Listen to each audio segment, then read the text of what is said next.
We are bringing back one of the rarest ecosystems on planet Earth, a special type of very ancient forest that can stay completely wet without rain while generating water for an entire region.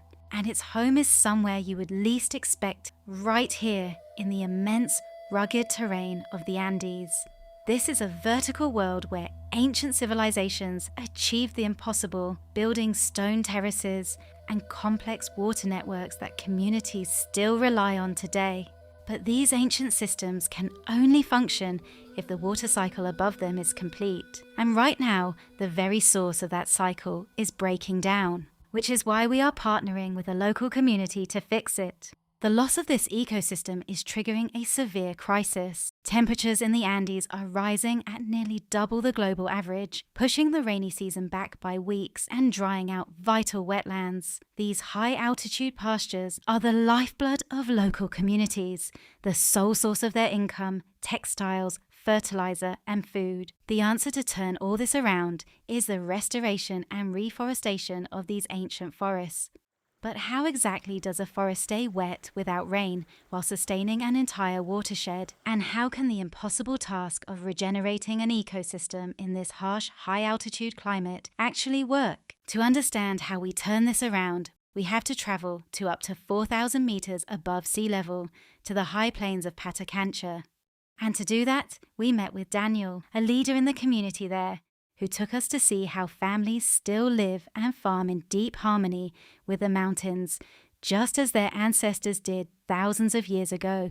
We are part of more or less 4 indigenous communities who are maintaining the culture from our ancestors, from our grandparents. Daniel's community has made the deliberate decision to revive their ancestral culture, which is profoundly rooted in their relationship with nature. For any activity we do, we are like allies with nature, with the mountains, with the earth, and we try to keep everything natural. The people of these high valleys have survived here for centuries through a system of collaboration with the landscape and each other. To illustrate this, Daniel took us to see how the community comes together to help everyone harvest potatoes on their individual land. What we practice here is Aini and Minka, where we all work together to harvest each other's fields. This is an extremely ancient social system that is thought to go back to the beginning of potato domestication here.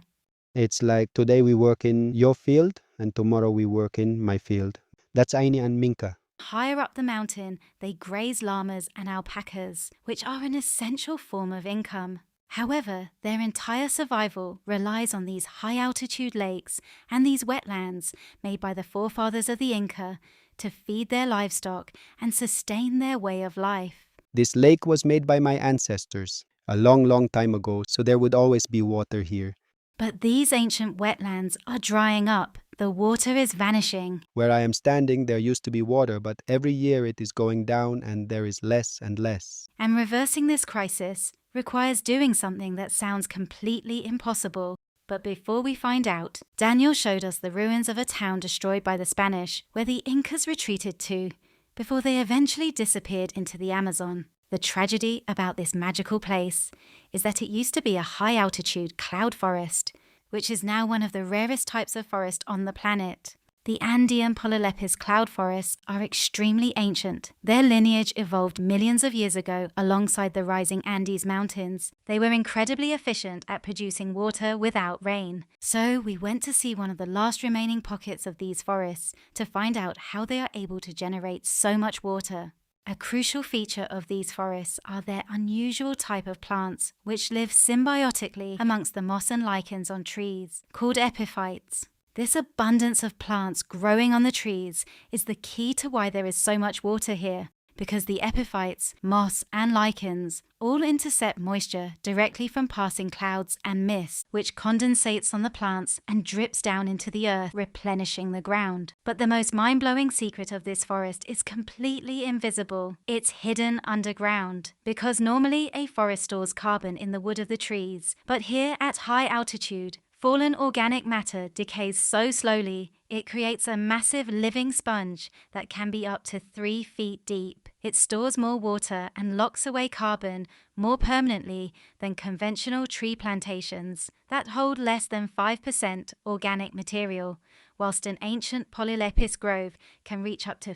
47.6% pure organic matter, holding the moisture securely at the top of the world and releasing it gradually over the 6-month dry season.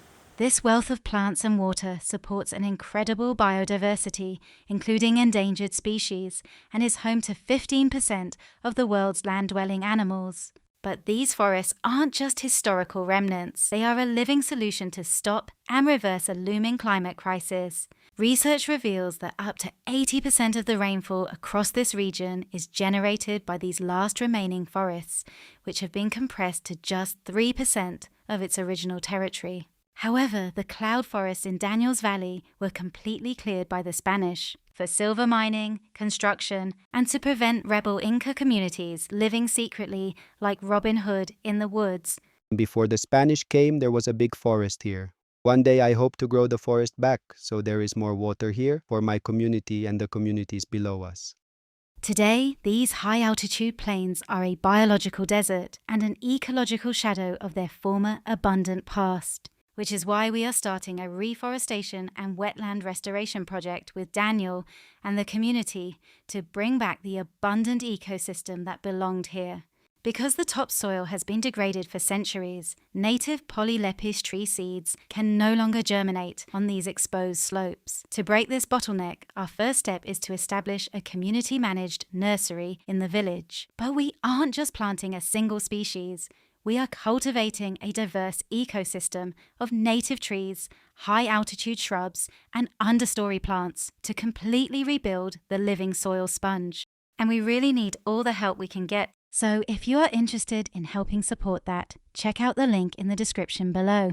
And for anyone who wants to visit the communities we've covered here in the Sacred Valley to learn about their ancient corn and potato culture for yourself, check out the ancient farming and culinary experience of a lifetime we are organizing on our website. Hope to see you there.